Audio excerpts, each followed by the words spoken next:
વાલ્મીકી સમાજ ગુજરાત પ્રદેશ પ્રવક્તા આજ રોજ તારીખ 10/12/2025 રોજ રાંધણપુર નગરપાલિકાને ચીફ ઓફિસરને અમે લેખિત રજૂઆત કરવા આવ્યા છીએ કે તમે 2021માં જે 16 કામદારોને રોજંદાર તરીકે કામમાં લીધેલા એને સફાઈ કામદાર તરીકે કામમાં લીધેલા છે, પણ તે દિવસથી લઈને આજ દિવસ સુધી સફાઈ કામ કરેલું નથી.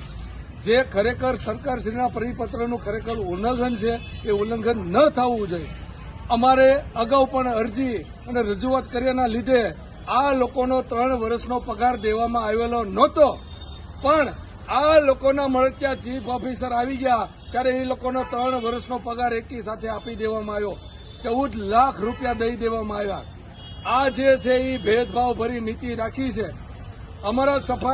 અમારા વાલ્મીકી સમાજના સફાઈ કામદારો છેલ્લા 25-30 વર્ષથી રાંધણપુર નગરપાલિકામાં સફાઈનું કામ કરે છે, પણ એને પરંપરાગત કામ કરતા હોય પણ એને કાયમી કરવામાં આવ્યા નથી. એને લેખિતમાં અને મૌખિકમાં બાંહેધરી આપી હતી કે અમે તમને જ તે કામમાં લેશું, પણ કામમાં લેવામાં આવ્યા નથી. જેથી અમારી સમાજની સાથે હળાહળ અમારા સમાજના વ્યક્તિઓ સાથે હળાહળ અન્યાય થયો છે. આ અન્યાય અમે સહન નહીં કરીએ. જો આ બાબતનો નિર્ણય 7 દિવસની અંદર નહીં આવે તો ન છૂટકે અમારે રાંધણપુર નગરપાલિકાના સફાઈ કામ અને ગટર સફાઈ કામનું કામ બંધ કરવું પડશે અને અમે અમારી માંગણી અને અમારા હકને અધિકાર લઈને રહીશું.